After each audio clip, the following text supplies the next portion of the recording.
బియ్యం పిండితో పునుగులు అండి, చాలా బాగుంటాయి ఇవి.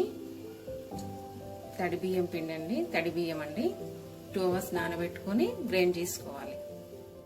పావు కేజీ బియ్యానికి 3 పొటాటోస్ తీసి ఉడకబెట్టాలి. వాటిని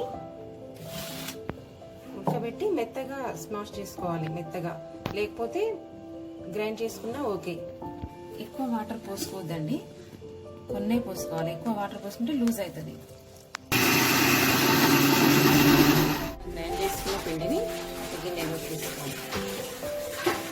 పిండి లూజ్గా అనిపిస్తే కొంచెం రైస్ ఫ్లోర్ అనేది వేసుకోవచ్చు. బంగాళదుంపని గ్రైండ్ చేద్దాం. పొటాటోస్ని ఇలా గ్రైండ్ చేసుకున్నాక ఈ బియ్యం పిండిలో కలుపుకోవాలి. ఇందులో కొత్తిమీర వేసుకోవాలి.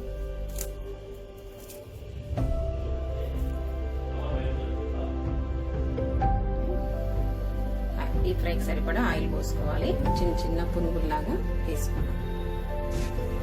ఆయిల్ ఎక్కువ పీల్చవండి ఇవి, తక్కువ ఆయిల్.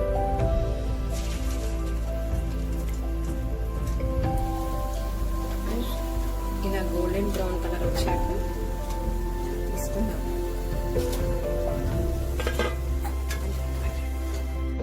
ఇలా వస్తాయండి పునుగులు.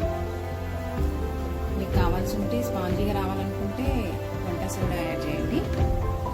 చిటికెడు వంట సోడా యాడ్ చేస్తే స్పాంజీగా వస్తాయి. ఇంకా దీన్ని టమాటా చట్నీతో కానీ పల్లి చట్నీతో కానీ తింటే చాలా బాగుంటుంది.